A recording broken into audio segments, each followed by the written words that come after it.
What is small claims court?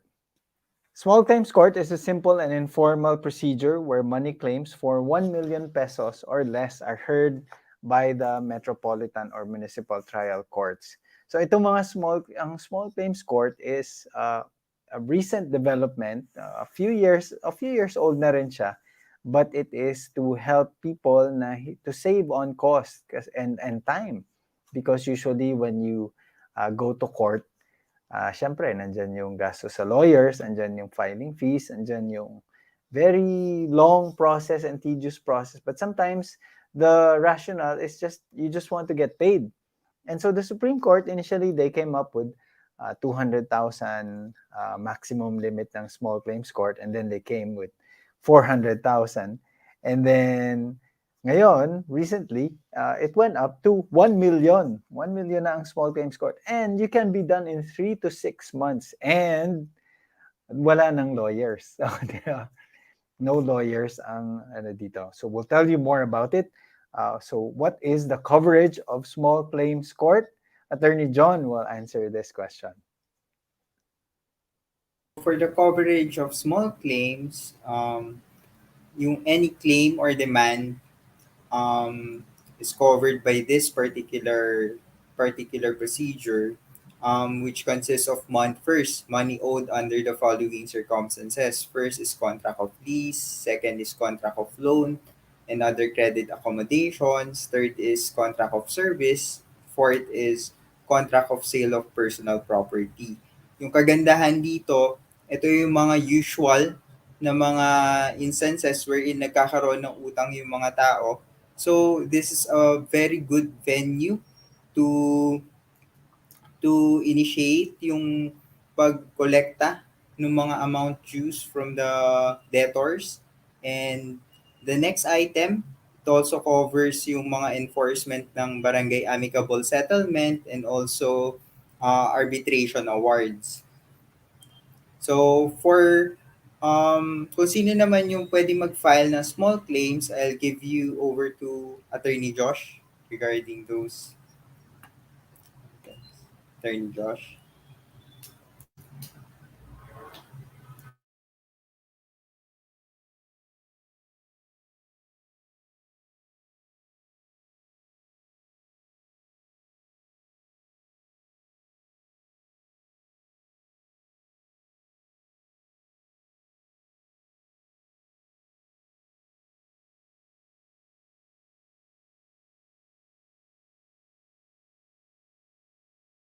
I'm sorry, I was muted. So again, so this there's another feature I just like to highlight, this another coverage, which is a very little known fact: the enforcement of a barangay amicable settlement or arbitration award. So if the parties agree before the barangay that this is going to be the terms, that A will pay B this certain amount, then the small claims court can still can assist. You can go to court and have it enforced. So hindi na siya demandahan, but rather enforcement of the small claims court. Yun. Now let's go to who can file. Of course, you have to be of legal age, no? Next slide, please. Yan, you must be of legal age, at least 18. If not, then your parent or guardian can do it for you. Or if you're a juridical entity, then you can just execute either a special power of attorney or a secretary certificate or a board resolution authorizing the person na mag-appear sa court. For example, you have a company, you're the president, you're busy, and you don't have time, so you can just issue a secretary certificate authorizing your, say, manager or sales representative who sold the product to the customer but who now won't pay and hindi siya makabayad, and you have no choice now but to go to small claims court for it. So yun. What to prepare before filing a claim? Next slide, please. Siyempre, documents and evidence supporting your claim, such as signed deeds, contracts, promissory notes, checks, receipts, affidavits, and other important documents. So, tandaan nyo lang, nagkamali yata ng highlight, dapat documents and evidence ang naka-highlight. And the demand letter, latest demand letter, if any, It's proof and service of receipt because a demand letter is necessary for you to file a small claims case before the courts, because if you did not file a demand prior to filing a case in court, then your case might not prosper. And then finally, if you are from the same barangay, you need a certificate to file action. If only if you and the defendant are in the same barangay. Usually nangyayari to between tenants and landlords if they lalo na sa same compound sila, or you are a commercial lessor and the lessee is also syempre, your lessee is in the same place as the leased premises. So this is what you need to do. All these, very simple, these 3 documents. Now, what to prepare before filing a claim? Attorney John will now explain. If a person cannot personally attend the proceedings before the municipal trial court, they have to execute a special power of attorney, board resolution, or secretary certificate as the case may be. This will authorize yung representative ninyo during the hearing, and it should expressly stipulate that those representatives can enter into amicable settlements, submit the case to alternative modes of dispute resolution, and third, make the admission or stipulation of facts and documents without further consultation from the person who filed it. So, after that, ano ba yung ginagawa usually ng mga tao? Um, af- um, After that, saan ba yung venue ng pag-file ng particular case na to? First, we can go to the next slide. As can be gleaned from this slide, the case can be filed in the municipal trial court where the plaintiff or defendant resides. In that particular instance, the plaintiff can have the option whether or not it will file um, sa residence niya or sa residence ng defendant as the case may be. Or in case merong non-resident defendant, wherever he or she may be found. But in that particular instance, kung non-resident nga yung particular defendant, mas favorable if in case yung plaintiff is mag-file ng small claim sa municipal trial court where he or she resides. So, if in case there are 2 or more defendants, the case shall be filed in a court of the city or municipality where any of them reside or is holding business. So, yung exception dun sa residency requirement, if the person is engaged in business of lending, banking, and other similar activities, and have a branch within the municipality or city where the defendant resides or is holding business, the case shall be filed in a court or city or municipality where the defendant resides or is holding business. So pagdating dito sa exception na to, makikita natin na yung venue is where the defendant resides or is holding business. So, second question in mind is how to file a claim. So, I turn you over to Attorney Josh regarding the same. Hi, everyone. Apologies for the highlights. I don't know why it turned out this way. But number 1, so to file a claim, no? So basically the essence of where to file is wherever you are, where the plaintiff is or where the defendant is, whichever is more convenient with you. Now, how to file a claim? First, you fill out the Form 1-SCC. So this Form 1-SCC will show you what it looks like. Let's just give some time for our technical team to work on this.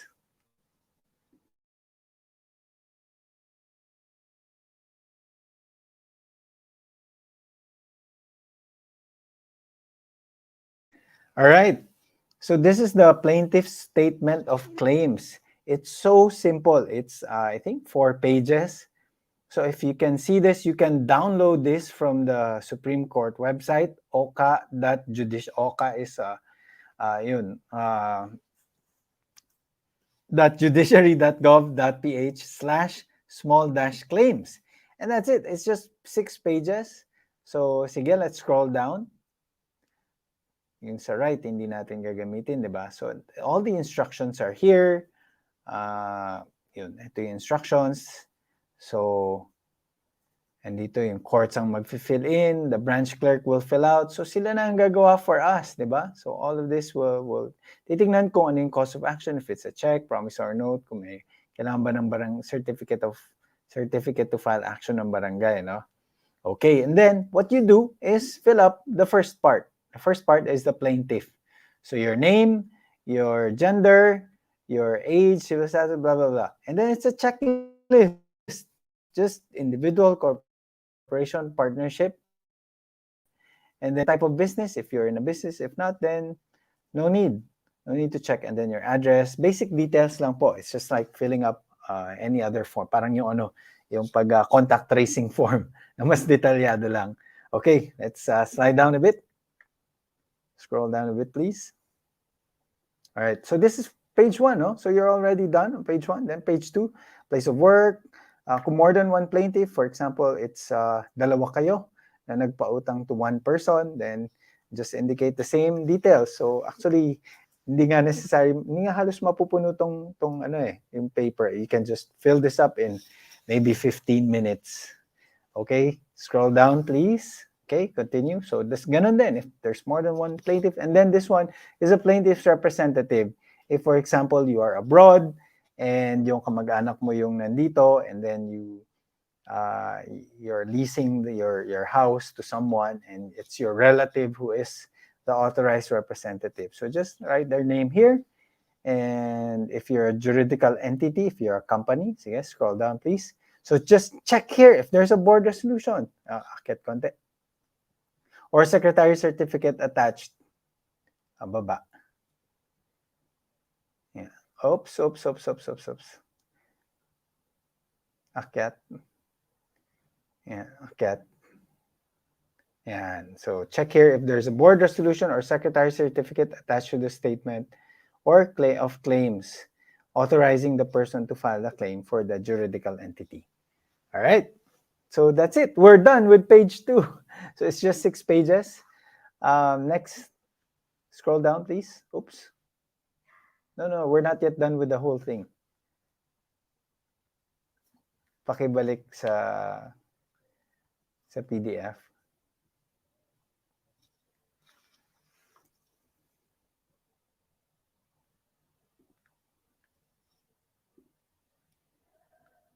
And so the defendant, who is the defendant? Siyempre, sino yung adversary mo, di ba? The same thing.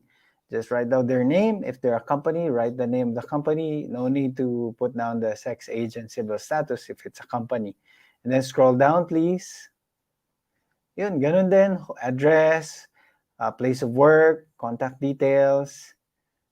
Okay, check here if there's more than one defendant, and then attach the necessary forms. Or check here if the defendant is already in jail for some other offense.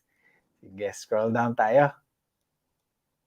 All right, this is the defendant's representative, if ever. Okay, so the same way, may representative yung plaintiff, ganun din yung details ng defendant.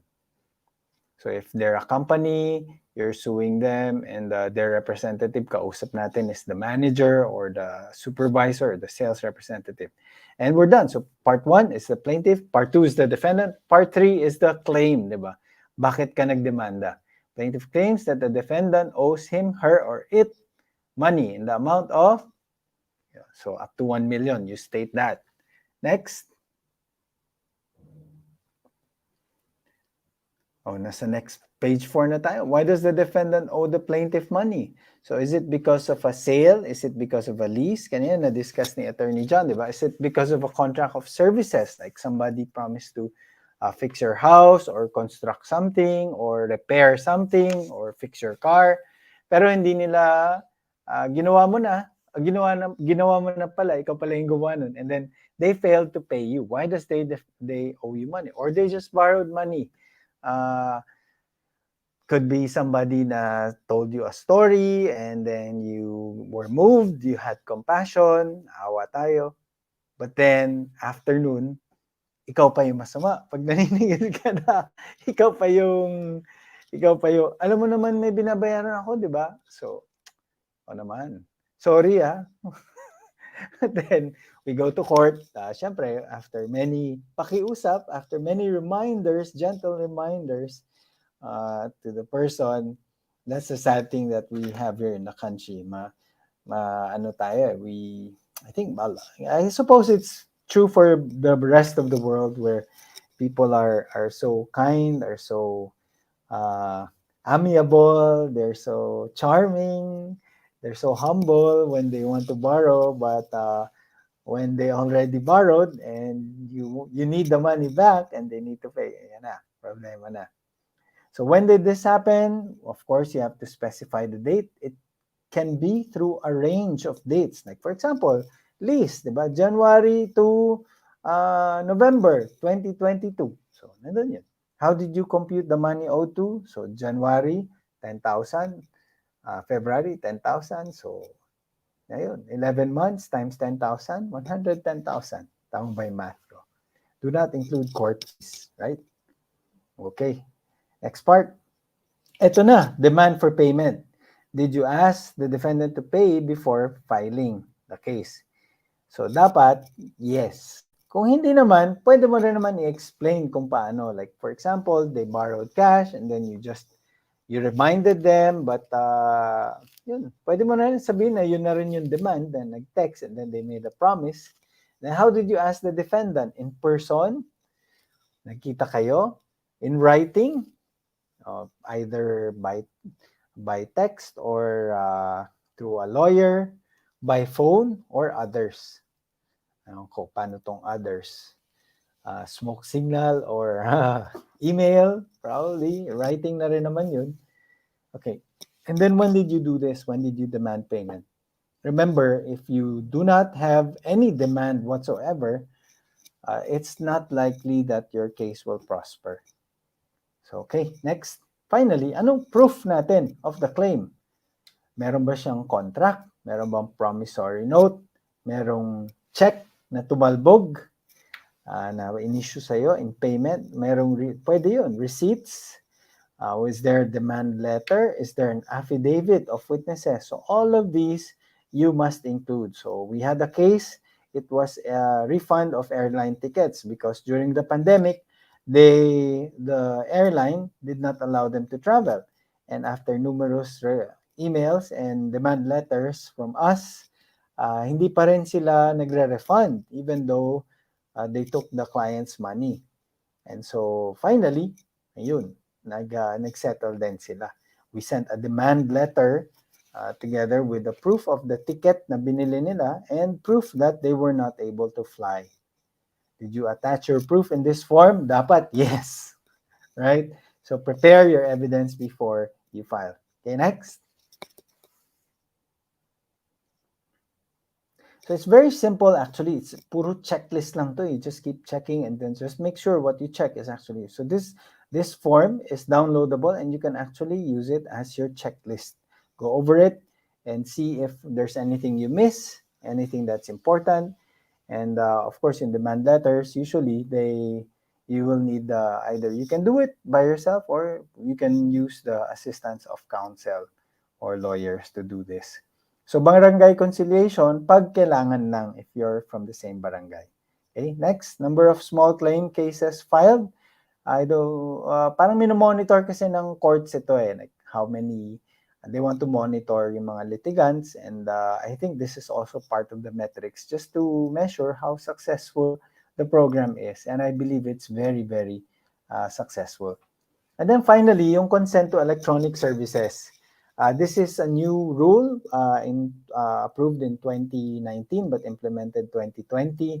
Ito yung service by email kasi COVID na, and of course we also consider the modern advances in technology. So you can consent to receipt by email. Mas mabilis na pag email. If you consent, then the court will just email you. They will no longer mail you and you will wait for the mailman na Ewan natin, baka ma-delay, baka umulan, baka mabagyo, baka maligaw, etc. But if email, then instantly you will receive it. Or by phone call, text, or instant messenger, and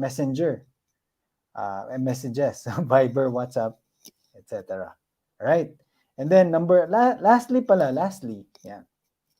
Ito yung prayer, hindi yung Our Father who art in heaven. But ano yung hinihiling mo? Ano yung hinihiling mo sa court at saka sa Diyos na rin uh, na bigyan ka ng hustisya through the courts, di ba? So, ito, wherefore plaintiff respectfully prays for judgment, ordering the defendant to pay the amount of blank with interest at blank. Yan. And then, you just sign, and that's it. You're done. So, madali, di ba?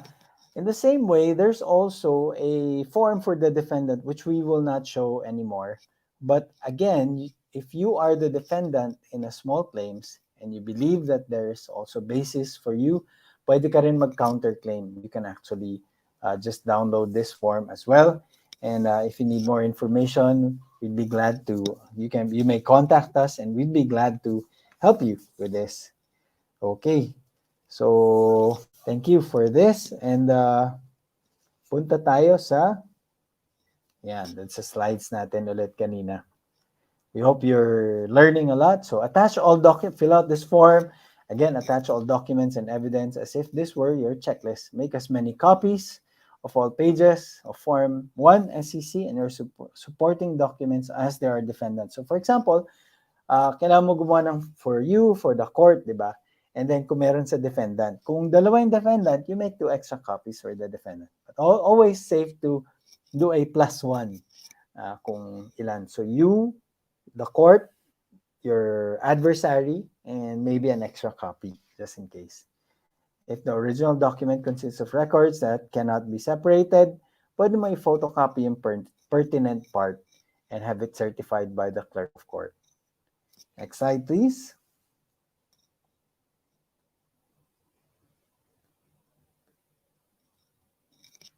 All right, so have all of this notarized and administered by either notary public or the clerk of court dun sa court na kung saan mo i-file.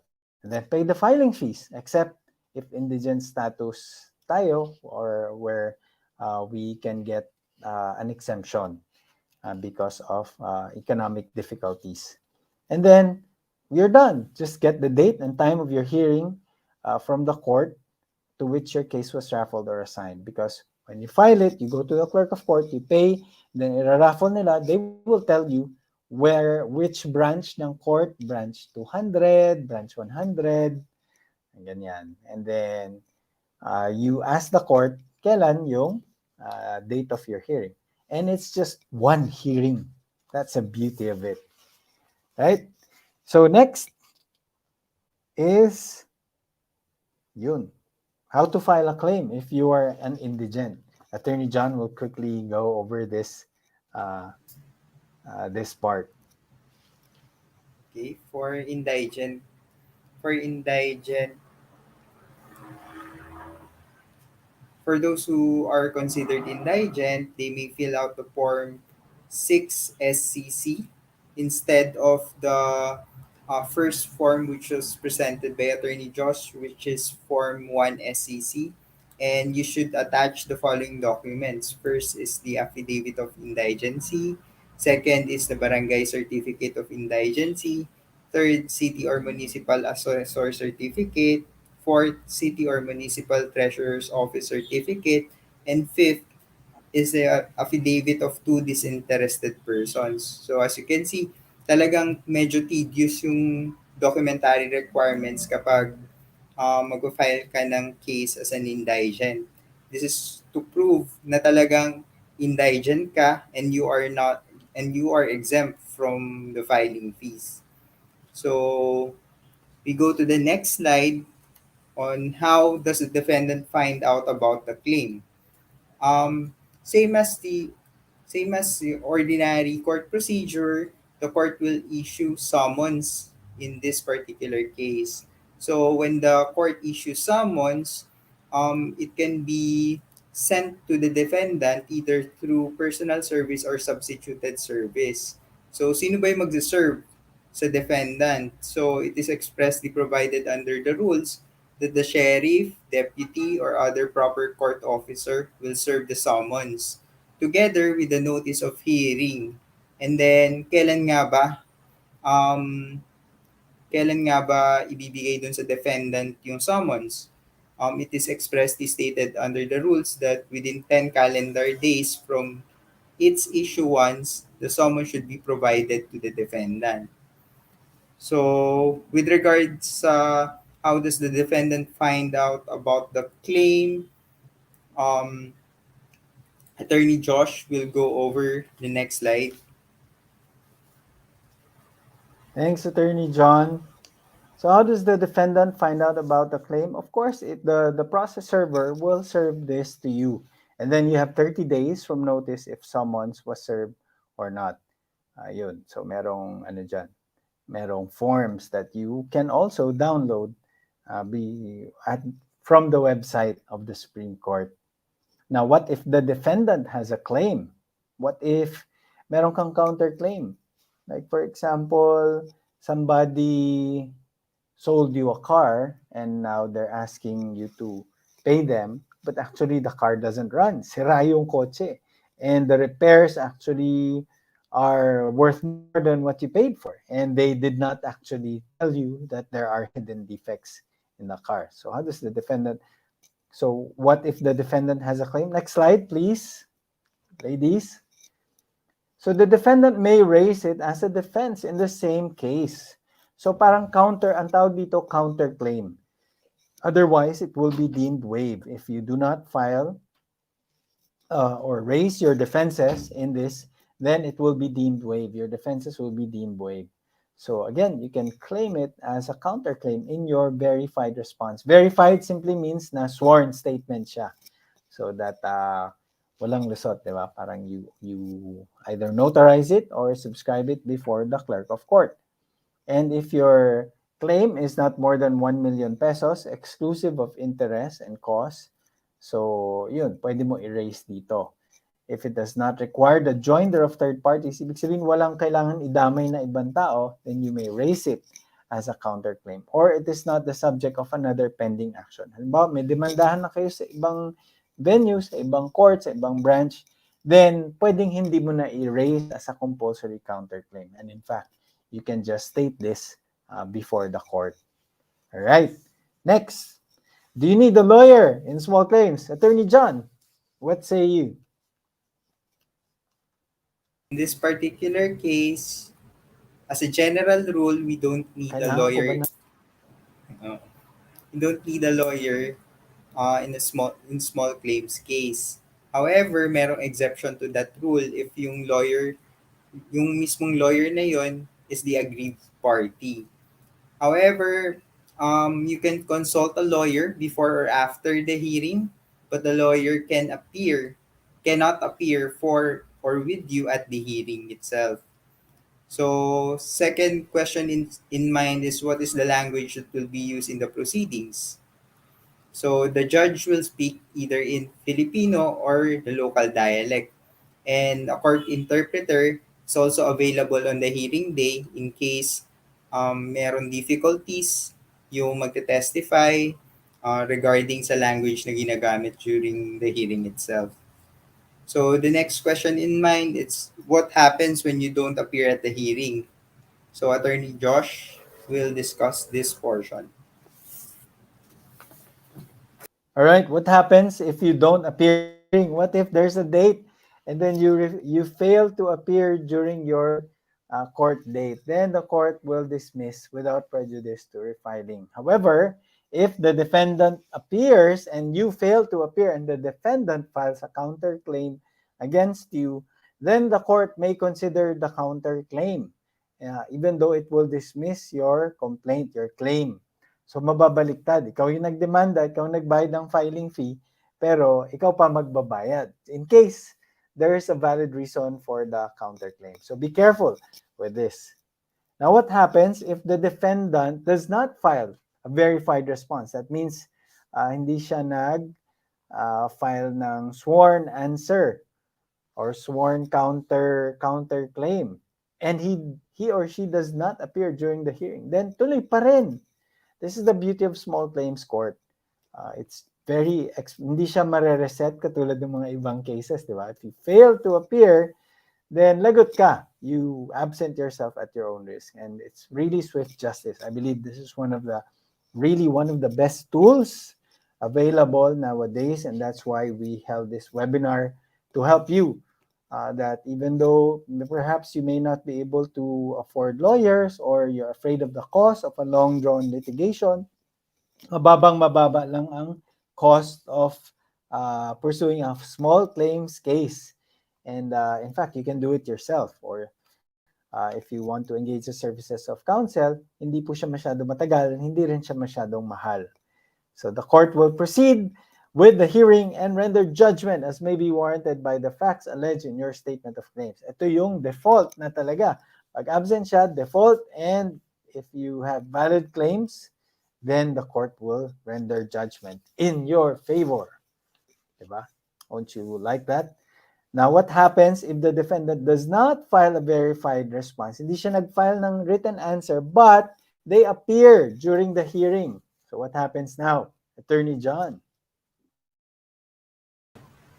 So in that case, any defense na i-raise ng defendant during the hearing will be considered as his or her response. And then during the hearing, the judge will proceed to hear the same and will render judgment within 24 hours from the termination of the hearing. And if the defendant relies on the documentary evidence, for example, he presented documents such as yung mga promissory notes na in-execute or any loan document or any contract, the court will order him or the defendant to produce the original copies of the document within 3 calendar days from the termination of the hearing. And after the receipt naman nung mga documents na yon, the court will then render judgment within 24 hours.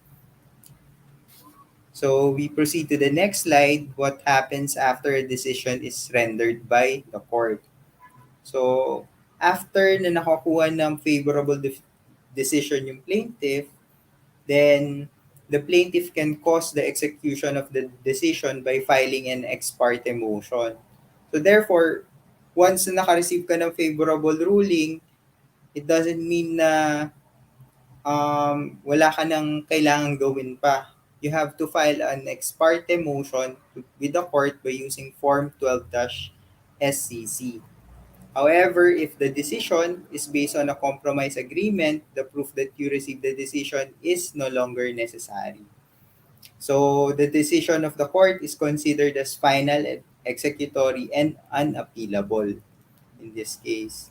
So what are the costs that can be recovered in small claim cases? This will be discussed by Attorney Josh. Thanks, Attorney John. Yeah, so pag nanalo na tayo, we just have it executed. Paano execute? Papatayin? Hindi.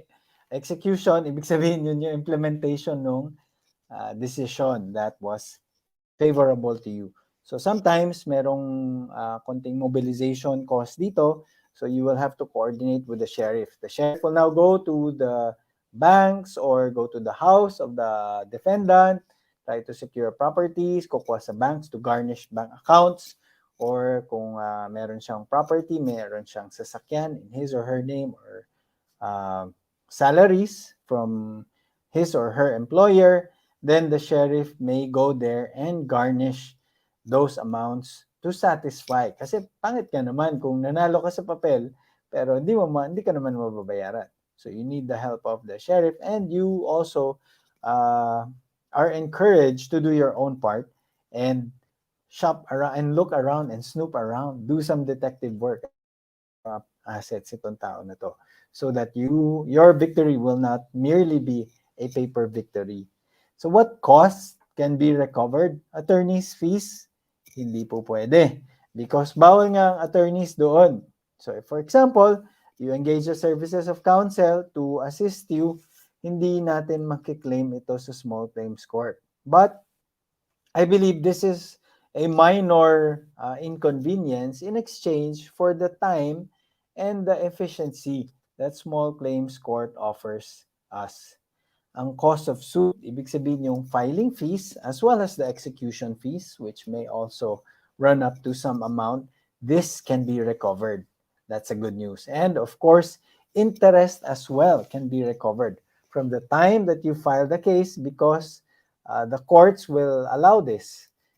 Since nagdemand ka and then di ka binabayaran kahit na nagdemand ka na, and now you filed, you're forced to go to court to file the necessary action, then the court will allow you the recovery of the cost of your money by way of interest. And right now, the cost of interest is 6%. So, iba, di ba, kailangan may 5 million ka o 1 million para maka 6%. Although tumataas na rin sa Maya yata, tsaka sa C-Bank, sa Shopee, merong 5% or 6% na interest. But dati, di ba, last year, baba sobra na interest rates. But yeah, now the legal rate of interest is at 6% per annum. Okay. In conclusion, small claims court is a simple, affordable, and efficient way to recover under the law. So it's a very easy, very convenient, very simple way by which a person who is owed money can recover up to 1 million pesos. Exclusive of interest pa to, wala pa yung interest dito. Principal amount lang ito that you can recover. Right, now we go to the fun part. Punta tayo sa question and answer portion. Okay. Alright, so ang ganda ng natin, discussion ngayong gabi, di ba? It's all about utang. Sino ba dito walang utang? Please raise your hands. Rose, you're not on the camera. I can see. Ayan. Akin na ba? Kita nyo ba yung kagandahan ko, guys? Parang wala ka sa... There's no picture. How about sa mga viewers natin? Did you hear and see me po? Please comment down below if may encounter kayong technical. May sound effect. Ayun, I can see you now. Alright. Ayun, baka naglo-loading lang. Okay. Alright. Ang ganda ng discussion natin, Attorney Josh and Attorney John, no? Kasi mostly sa ating mga viewers ngayon, lalo na magpapasko, maraming bonus, di ba? So, yeah. Ayun nga. By the way, guys, sino po dito nanood from Cebu? Hi there, mga taga Cebu. Maayong gabi nato diha. May good news pala kami sa inyo, no? Malapit na or hapit na mag-abli ang JustLawPh PH na branch diya sa may Mandawi, Cebu. Pero sa ngayon, wala pa sure kung asa particularly na place. Pero sa Cebu siya, sa Mandawi. Ayan. So, we look forward to seeing you. Yeah. So excited. Excited na ba kayo makita ng personal si Attorney Josh? Soon, guys. So, ayan, hulat-hulat na lang. So, bago tayo nag-start, yeah. So, pwede silang mag-ano sa'yo, Attorney Josh, makikipag-meet one-on-one business meeting. Pwede yan. Di ba, guys? Bitaw. Oh, bitaw. Wow! May na kayo siyang magbisaya, guys. Ako nang gitudloan si Attorney Josh magbisaya para pag abot niya sa Cebu, maka-entertain na siya ninyo, okay? So, mag-proceed na tayo, guys. Excited na ba mo? Muna siya ang feeling na ako, no? Pinakahihintay ng lahat. Kasi bago tayo nag-start ng webinar na to, so nagkanda kami ng parang survey or nagtanong-tanong kami sa iba't ibang tao sa mga audience namin kung ano na yung mga usual or mga katanungan nila about small claims. So we are holding a few questions here and ipapakita din namin sa inyo, no?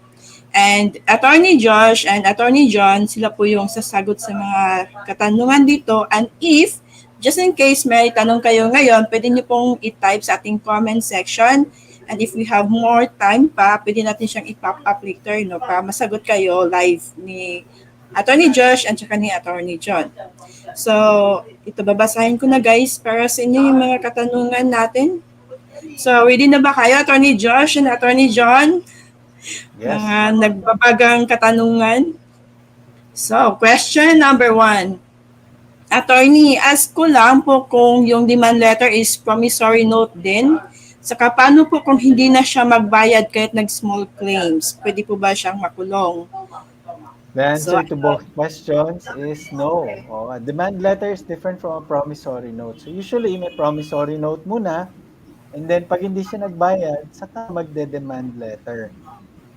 And then kung hindi siya nagbayad, kahit nag-small claims na, you can have the court execute through the sheriff the judgment award either by garnishing. Ano yung garnish? Hindi yung lalagyan ng sibuyas o ng onion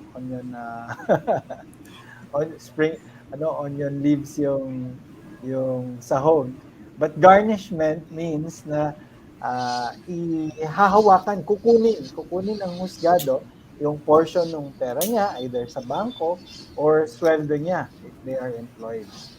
So pwede ba siya makulong? Again, the answer is no, because claims is a civil suit. Hindi po siya criminal case. Just to expand on this, no. So there is also a possibility of one filing for, halimbawa nag-issue ng check and then tumalbog, no. Usually BP22, the civil case is included in that. So you cannot separate the criminal from the civil kapag ka bouncing check. However, sa estafa pwede. So you can file a criminal case for estafa, but at the same time file a separate civil case na pwedeng small claims ngayon up to 1 million through the small claims court. Pero on the other hand naman, gusto mo siyang demanda criminally para makulong siya or either to also add pressure to them na nanloko ka kasi, so ito dapat bayaran mo or else ide-demanda kita, papakulong kita. But only if you are charged criminally can you be made liable for yun nga, either BP22 or estafa or whatever other offense na may prescription ng kulong. Pero kung sa small claims court nanalo tayo, wala pong kulong ito. Pero panalo tayo sa pagbabayarin yung other party. Yeah. So, ayun guys.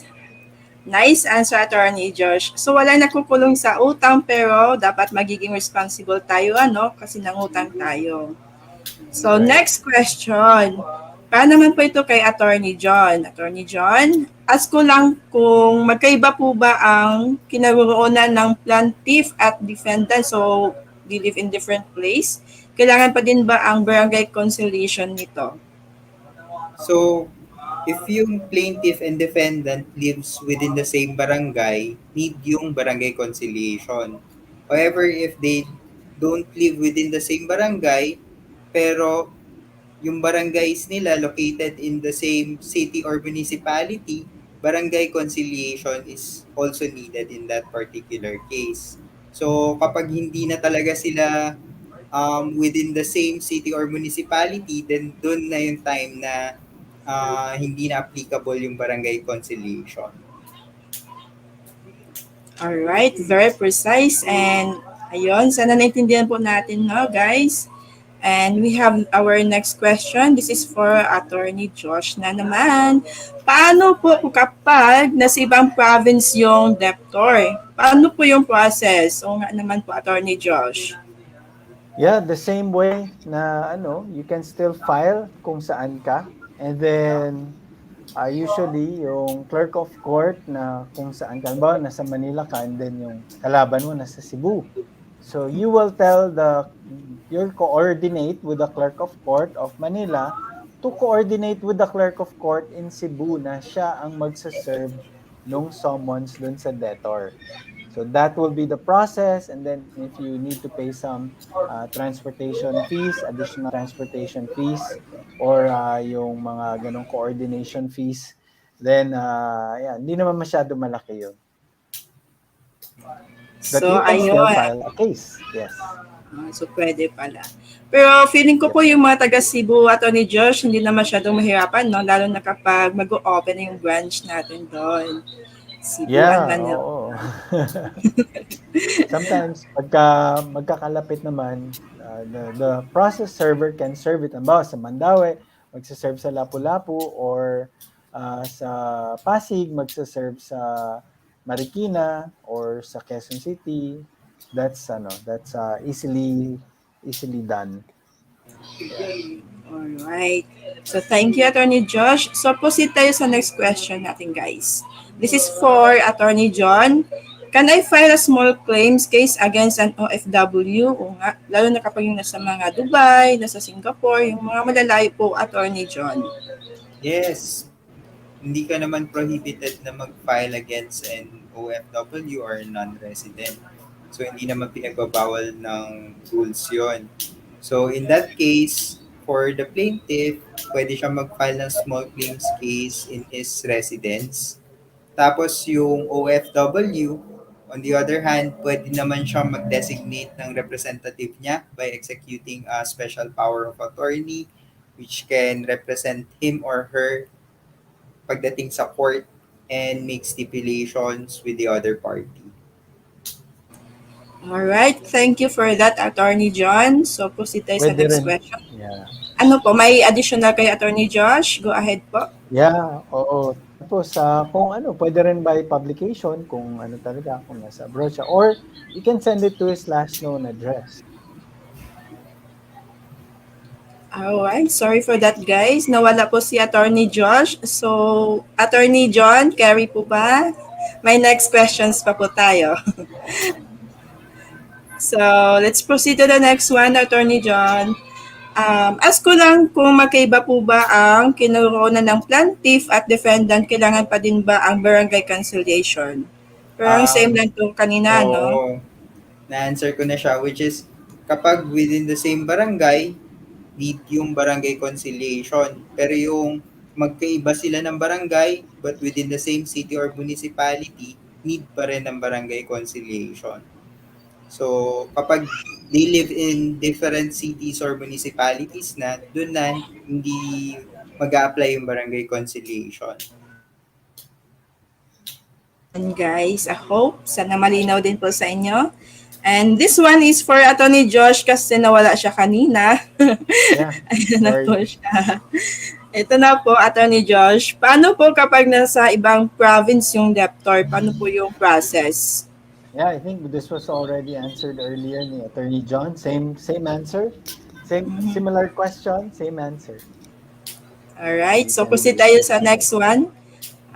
Attorney John, this is for you. Medyo mahaba siya, ano? Paano po yung mga na-scam through online sale? Ayun po, ang daming na-scam ngayon, no? At isa din ako doon, guys. Okay, mag-alala. Isa din ako sa mga victim. Ang saklap lang. O nga po, lalo na ngayon, magpapasko, di ba? So, amount is less than 10,000. Yung scammer ay taga Luzon, while ang nabiktima ay taga Mindanao, ang layo naman. Applicable po ba ang small claims at saan po maaring i-file kasi malayo ang involved na probinsya? So, paano kaya yon? Sinong sasagot? Si Attorney Josh? Yeah, pwede. So the answer is yes, you can still file a small claims case against him. Problema lang, if you know the address, you know the person, that's fine. Pero usually pag online kasi, either sa marketplace, meron ka lang yung pangalan no? Walang address So the problem is how to, o minsan, may pangalan depende po. Saan? Depende, Attorney Josh, no? May iba kasi, kunwari na-scam siya sa Shopee, may mga na-scam din. May seller address naman dyan, tsaka contact number, pero hindi ako sure if legit po yung nakalagay doon sa seller. Yun lang. Tama, there's that risk. So if they're a fake account, or wala naman talagang, or China yun, di ba? Well, good luck na lang kung But of course, Shopee can be made liable as well. So, pwede po sila magreklamo kay Shopee po. Oo. Or sa DTI. Pero yung reklamo. Opo, ganun po mangyayari, Attorney Josh. Pero yung sa yung one-on-one po, yung through chat, yung mga nagla-live selling sa Facebook page, tas wala masyadong information yung seller, ay siguro medyo mahirap po yun sa tingin niyo po. Yeah, that's true. I agree. Oo. So pero kung ano, we can try, pero yun nga, there's that risk. So maganda siguro if nasa Manila naman yung address ng seller, and siyempre kaysa mag-filing fee ka na 5,000, which is the usual filing fee, mga 4 to 5,000 ng small claims case minimum eh. Kaysa gumastos ka muna nun, then best to go to verify first the address of the seller. If pwede mo naman tignan, talagang may store sila, then you can talk to them, or at least kung ayaw nila magbayad after talking to them, you know there's a physical address, there's a good chance that you will win. You will prosper. And the court will acquire jurisdiction. Ibig sabihin, masasakop siya ng husgado, mapapadalan siya ng summons para siya ay sumagot sa small claims case. Ayun, napakagandang tips ngayon guys, lalo na sa mga mahilig mag-online shopping dyan, di ba po? Verify the address, the person, and the contact person. So ayun, take note of that para iwas scam tayo Sa online. 12-12, no? Ay, naku, malapit na. 11 days to go na lang guys. Huwag magpapascam. So next slide tayo. Ito naman para kay Attorney John. Hi po, Attorney. May nanghiram po sa akin ng 40,000. Wala po kaming contract pero may promissory note po siya na magbabayad daw siya ng utang niya. Sapat na po ba yung evidence sa small claims court? Yes, yung promissory note will suffice. However, need pa rin niyang bigyan ng demand letter yung kabilang party, because yung principle nga natin sa civil law, there is no delay if there is no demand. So, kailangan pa rin niya mag-demand dun sa kabilang party, demand niya yung 40K, and then pagsasamahin niya yung promissory note plus yung demand letter as evidence pagdating sa small claims court. Paano pala, Attorney, additional ko lang po, kung mawala yung promissory note pero na-picture naman, pwede ba yun? Pwede naman, kasi hindi naman din siya prohibited under the rules. However, we need to lay down dun sa court bakit nawala yung copy natin and prove na yun pa rin talaga yung same na promissory note na na-execute ninyo back then. Alright, so ayun, malinaw po sa atin guys if may mga promissory note na mga ganyan, so alagaan na lang natin. Okay, ilagay natin sa ating mga cabinet para hindi mawala.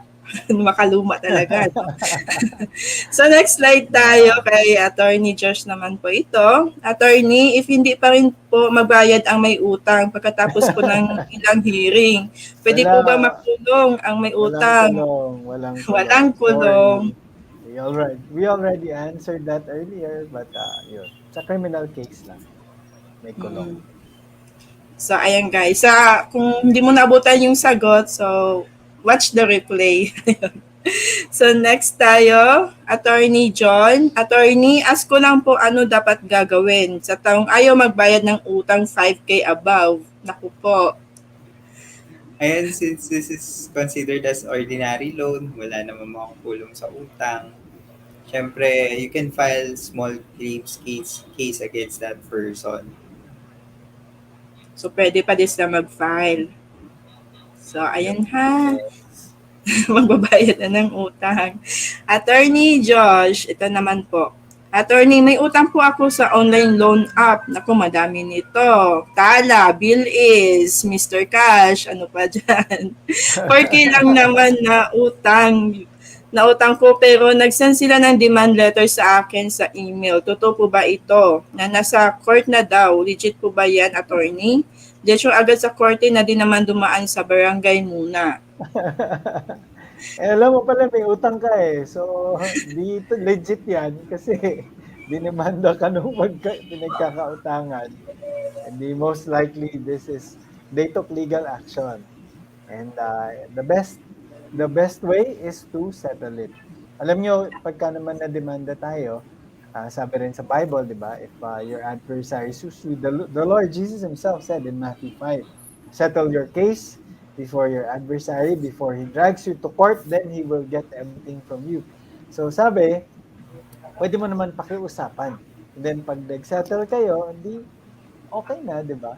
And then that will be, hindi naman yan winner take all or nothing. Eh. So there's also room kasi I'm sure at one point there were good relationships. There were good relations between the plaintiff and the defendant. It just so happened medyo may sumablay and but you can still settle the case, and in fact compromise agreements nga also for the on the part of the plaintiff. Don't be afraid of entering into compromise agreements. Bakit? Because if a party now enters into a compromise agreement, the same is enforceable and unappealable on appeal. So ibig sabihin unappealable on appeal, no? Doble appeal. Wala nang appeal, ibig sabihin. Pagka nag-compromise ka, that can be deemed the judgment. If the court adopts the compromise agreement as a judgment, validly entered by the parties, ibig sabihin kusa at malayang loob na pinasok ng mga do na sila ay mag-aayos na lang at itong napag-usapan nilang bayaran, then that will be final and executory. And pagka hindi sumunod si defendant, then the sheriff may enforce this compromise agreement as against him and proceed with seizing his properties. Gagarnish yung bank account, kukunin yung sasakyan, kukunin yung kaldero, tsaka mga plancha, kabayo, yung washing machine, gano'n. Naku, ang dami na palang kukunin niya na to ni Josh.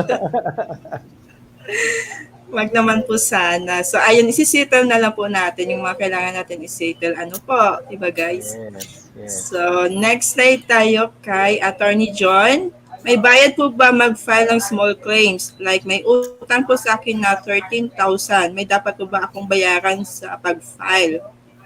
Yes, general rule, subject to filing fees in small claims. Therefore, rule of thumb natin dyan, either 1% or 2% ng total claims. So, kailangan paghandaan na nung mismo magpa-file, yung filing fee na kailangan niyang bayaran. Tapos, which is recoverable naman pagdating dun sa small claims. Yeah. Ayun, thank you so much, Attorney John. So, sana ay mapaghandaan nyo din po ito, no, guys? And ibalik natin si Attorney Josh. Hi! Ayan, welcome back! So, ayun, next slide tayo. Ano pa lang po, Attorney Josh? Next slide na po. Next questions. Medyo madami-dami yung questions natin ngayon, guys. Next, pwede po ba mag-file ng small claims kahit walang demand letter? Kasi iniiwasan nung may utang demand letter ilang beses na. Yeah, it appears from the small claims, pwede naman. Kahit na verbal or tinext mo, pwedeng hindi written ang demand. So, depende sa court kung papayag sila, how they will view it, na halimbawa, tinataguan ako, judge, kaya dinimanda ko na lang. Pero, nag-usap naman kami, nag-text pa nga sa akin na, magbabayad ako, tapos pagkatapos nun, hindi na ako sinasagot. Tapos, umalis na siya dun sa tinitirahan niya, sa inuupahan niya. So, I suppose in those cases, remember the purpose of our courts is to render justice and not just to blindly apply the law, hindi porke nakaisip ng way na ma-technical, hindi na makakuha ng hustisya. Although that happens sometimes, but of course, the purpose of the law is to serve the ends of justice. And the law and the rules were made to help people attain justice, hindi para magkaroon ng injustice. Yeah, that's right. So, ayun, malaking tulong po talaga na meron tayong Attorney Josh and Attorney John, no, para tulungan tayo sa ating mga katanungan about small claims. And it is very important din na may makausap kayo ng mga attorney for the legal actions na dapat gagawin, no? Hindi yung mag-DIY po tayo. So, next slide. Attorney John, Attorney, di ko mapabarangay yung nangutang sa akin kasi umalis na siya sa inuupahan niya. Ano po dapat kong gawin? Gusto ko po sana sampahan ng small claims. Okay, in that particular instance, mas maganda sa residence yung magpa-file ng small claims case, mag-file ng action. Kasi hindi mo na alam kung nasan yung nangutang sa'yo eh. So, in that case, mas favorable kung yun dun sa mismong residence na magpa-file, dun yung maging venue ng action. Mhm. So, pwede pa din siya mag-file, Attorney John, tama po. Pwede pa din. So, wala pa din siyang takas. So, next slide tayo. Kay Attorney Josh, magandang araw, Attorney. Ito, online scam naman po. Forex trading ko, no? So, amounting to 60K po siya, Attorney Josh. Pwede ko ba singilin sa small claims ang recruiter ko or hindi? It depends. Kung merong promise that ibabalik sa'yo, yun, pwede natin siyang idemanda. Pero kung ang usapan ay investment, then do your own sabi due diligence, 'di ba? So dapat bago tayo mag-invest ay pag-aaralan natin, hindi porke malaki ang projections pero wala namang kasiguruduhan, kagad-kagad tayo papasok. In fact, we have criminal cases pending before Valenzuela na si Attorney John, ang isa sa mga naghahabla at saka naglilitis doon sa kalaban kasi nag-promise ng gigantic returns. And this was a promise. It was not an investment. It was a guaranteed return. Tapos Bitcoin kuno ang ang mode of investment na yung milyones nila ay ginamit para sa pangbili at pagbenta ng Bitcoin, bibili pag mababa, bebenta pag tumataas. And yun. So it really depends if the defendant guaranteed you the amount that you lent him or put in his or her hands. Pero kapag ang usapan ay investment ito, wala kang mahahabol dahil ang investment ay sa negosyo. At ang negosyo, pwede manalo, pwede matalo. Pwede ka malugi. So, yun. The answer is it depends. Attorney John, may gusto kayo dagdag? Wala naman na po. Thank you. Kaso Alright. na Nga madami na din po tayong kaso ngayon na napapanood ko din sa mga TV, yung mga hindi naman siya actually forex, more on cryptocurrency. Kasi yun po yung uso na investment right now. So ayun, ingat-ingat na lang din po tayo, guys. Yes. And next slide, pero kay Attorney John. Hello, Attorney. Required po ba talaga na may CFA from barangay? Kasi nag-visit na kami sa barangay months ago. Di pa rin sila nagbayad. Pwede na po ba dumiretso sa filing ng small claims? Meron na po kaming kasulatan na may mga pirma namin. Ayun, kung may kasulatan na sila, therefore, pwede nang idaan to sa small claims. Kasi isa dun sa mga kagandahan dito sa small claims, yung mga enforcement ng mga barangay amicable settlement is under sa jurisdiction ng MTC na nag-handle ng small claims. So pwede nang idiretso sa small claims court yung mga ganitong mga instance. Alright. So, ayan. So, hopefully, nasagot po ni Attorney John yung tanong ni sino ba nagtanong nito? So, let's proceed to our next slide, which is for Attorney Josh. Hi, Attorney. Pwede po ba ako magpa-file ng small claims? Nag-invest po kasi ako dun sa kakilala ko. Medyo malaki-laki na po ito, Attorney Josh. 160,000. 8 months na po na di siya nag-reply sa mga chat ko. Ako, baka blacklisted na siya nito, Attorney Josh. Yung problema, if it's an investment, like I mentioned earlier, then yan? It's a risk that you assume. Pagka hindi kumita, depende sa usapan. If it's an investment, then strictly speaking, hindi ka makaka-recover kasi unless may kalokohan na sabi, invest ko to sa pambili ng bigas, tapos bebenta natin, pero wala naman, binulsa lang yung pera. In that case, you can still go after the person and file a small claims case against them or estafa pa nga. Kapag tinakbo talaga yung pera mo, merong pinangako, tapos you gave them something in consideration of that promise to do something, tapos wala siyang ginawa whatsoever. Of course, iba yung story kung halimbawa, nag-invest siya, nalugi, hindi na yun. Hindi na ma-recover yun. Alright, thank you for that magandang sagot, Attorney John.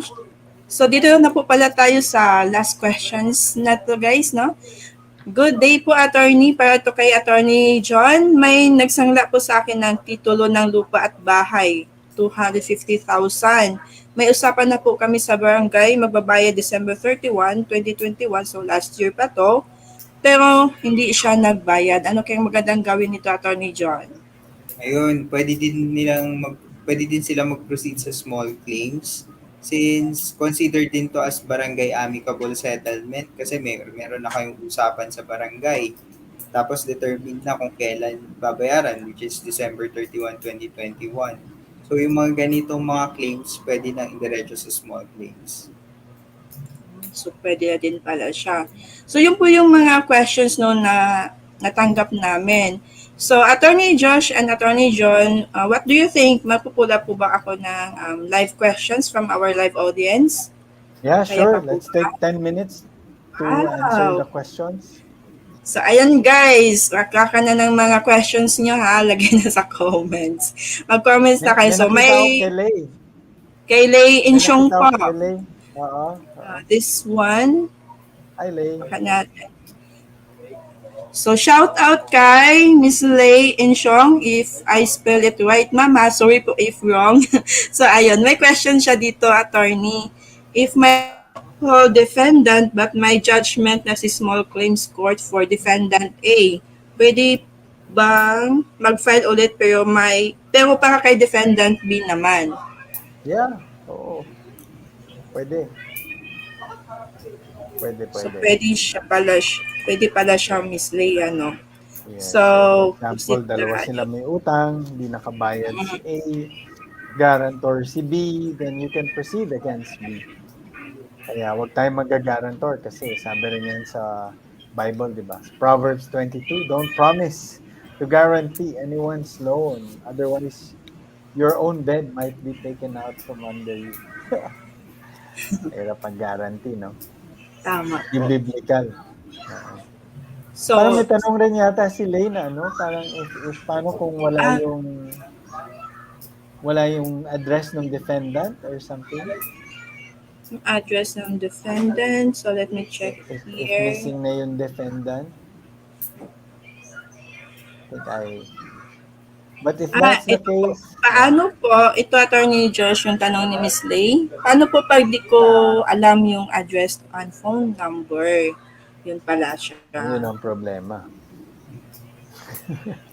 We need the address talaga so that part of due process po kasi yun.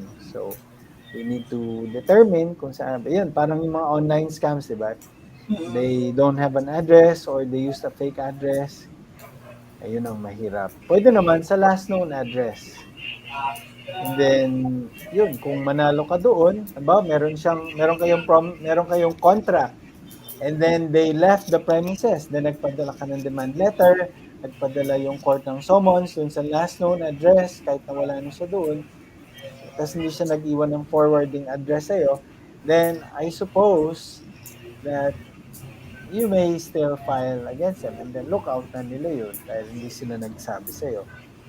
Depende na rin sa appreciation ng court if the courts will allow you to proceed or publish yung summons by publication, lalagay sa diary yung pangalan niya para yun yung notice that will serve as notice to that person via publication.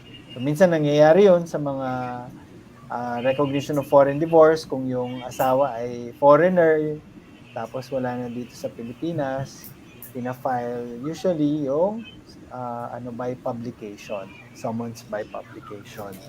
May gastos lang na ng konti doon. I see. So, ayun. I hope Miss Lay, na-answer po ni Attorney Josh yung mga questions niyo po about small claims. And we have another one, Attorney Josh, Attorney John, from Kathleen May Dionela. Medyo mahaba-haba po ito. So, I will show sa screen. Ayan. Hi, attorney. So, ask ko lang po if in our case, nag-guarantor lang ako sa kanya nung una. Kaso ang problema, hindi na siya nagbabayad ng monthly interest ang pinag-utangan niya. Ako na ngayon ang nabaon sa utang. Ako po. Kaso, nagpa-promise siya na November 2023 pa magbabayad. Kaso, kaming mag-asawa, wala nang natira sa sahod. Gusto ko mapursige na siya sa pagbayad. Wala siyang pinirmahan sa utang niya. Pero meron naman akong proof through messenger. Ang yung location niya ay Negros Occidental din. Tapos siya, si Miss Kathleen is sa Bicol po. Attorney John, you wanna take this? Okay po. So, in this particular case, yung proof lang niya is yung messages niya sa messenger. Yes Which po. is wala silang formal na in-execute na loan agreement or any agreement to this particular transaction. So, in that case, kung yun na talaga yung best evidence na kaya niyang ma-provide para dito sa claim niya against the other party, pwede naman niyang gamitin ito as long as, siguro mas maganda dito, mag-execute din siya ng demand letter para at least messages mo sa messenger coupled with demand letter, yun yung isasama mong evidence pagdating sa small claims, sa pag-file sa small claims court. Ayun. Mahirap Thank you talaga so kasi much. nag-ano ka. May additional ano po. Yeah, dagdag ko lang na mahirap talaga kasi nga nag-guarantor ka. So, yun talaga yung lesson dyan eh, yung mahirap eh. Pag nag-guarantor ka, parang pinapangako mo na kung hindi makabayad yung ginaranti ko, ako ang magbabayad. Ayun. As between you and the person, wala naman kayong contract of loan kasi usually ginagaranti mo yun. Out of friendship, out of pero kung may verbal na usapan kayo, i-guarantor mo ko at pabayaran kita pagkatapos, either in writing or through messenger, then pwede mo siguro i-demanda yung tao. Yun lang, the damage has been done, Tama po. Yeah. So, Ingat ayun. sa guarantee. Yeah. Tama. Doble ingat talaga lalo't pinag-usapan natin is money. Alam naman po natin, di ba po? Medyo. So, next tayo. This will be our last question na lang po, guys. If may mga tanong pa po kayo, comment lang po kayo sa comment section and magsasagot pa din po kami sa inyo even after the live webinar. So, dito naman ay galing from, shoutout kay Sec Martin. Attorney Josh, I have contract of lease but the tenant failed to update his rent payment since last year. He pay only whenever he wants. First, can I file small claims without going to the barangay for mediation? So yun yung first question niya. Second, I don't have a signed lease contract since he does not want to sign the forms. I gave him several times. I was able to serve. So nakaserve daw po siya ng 2 demand letters in the post of his outstanding balance. Can I still file? Yes. Third, outstanding balance is 250,000.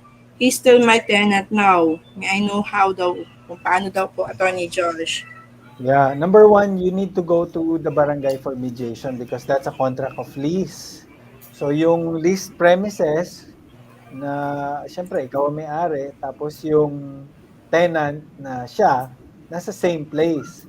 So you need to go to the barangay talaga. Pagka naman hindi siya nag-appear sa barangay, then the barangay will give him maybe 1 or 2 more chances, and then after that, if they still fail to appear, the barangay will automatically issue a certificate to file action, which you may now use to file a case in court against the person. So yes, you can proceed against him or her using the small claims procedure, small claims court procedure, and yun, whatever evidence that you have, kahit na wala kayong contract, if there's proof that they paid before na monthly certain amounts, that can be considered as evidence of your agreement. By the way, pwede mo na rin siya paalisin since wala kayong contract under the civil code, ang contract nun is deemed to be month to month. So therefore, you can evict this tenant now since wala naman siyang contract to be protected with. So that can also work to your advantage now. So, yun, thank you so much, Attorney Josh and Attorney John. Thank you for the question, Secretary Martin.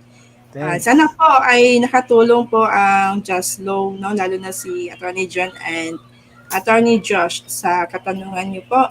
And as much as na gusto pa po namin sumagot ng mga katanungan niyo about small claims, but we have limited time lang po para baka makatulog na po kayo dyan.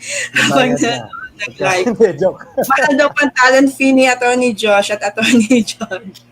So, yeah. Thank you so much, guys.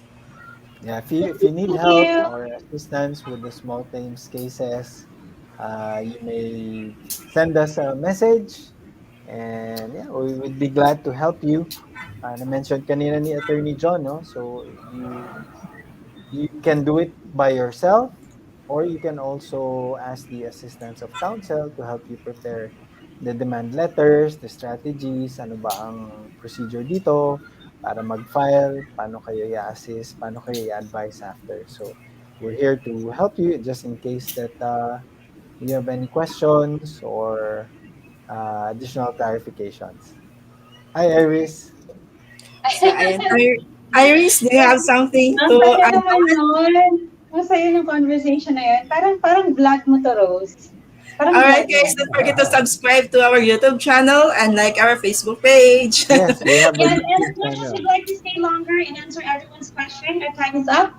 If there are questions we were not able to answer, we promise to get back to you. Kahit pagkatapos ng webinar, balikan namin yung question doon. Kaya i-comment nyo lang. And the good news is, as an early Christmas gift to everybody, especially sa viewers natin tonight, we will again be opening few more schedules or appointments for free one-on-one consultation with Attorney John and Attorney Josh, face-to-face, online, whichever you prefer, again, for free. Okay, pero limited lang to. So as soon as you can, please book an appointment sa Calendly links below. Pinos siya ni Rose. Or kapag hindi kayo masyadong technical, simply send us a message with your preferred date and time, and we'll do our best to attend to every request. Don't forget to like and follow our Facebook page for timely updates, and subscribe to our YouTube channel. We posted the link below na din. Before we all part ways, let me just call again on Attorney Joshua Santiago for the parting word. Thank you, Iris. Thank you, Rose. Thanks, Attorney John. Thank you all for watching us tonight. We hope that what we shared with you is of benefit to you and help you clarify some of your questions concerning small claims court. This is really a very good tool that you can use for your business, for your personal finances, in case merong mga nag-utang sa'yo. And we pray that you continue to have a wonderful season. December 1 na. We wish you the best of the Christmas season, the spirit of giving, the spirit of Christmas, the spirit of love and grace and peace and hope. And for those of you who may feel hopeless dahil parang natakbuhan na kayo ng utang, may I remind you that we celebrate Christmas precisely because in the midst of all the darkness, the light shines and the darkness has not overcome it. And so with this, we bid you good night, God bless, and we hope to see you again in our future webinars. Ayan, thank you, Attorney Josh and Attorney John. Attorney Josh, Attorney John, and Sis Iris. Bye, guys. Thank you, everyone. Good night. Good night.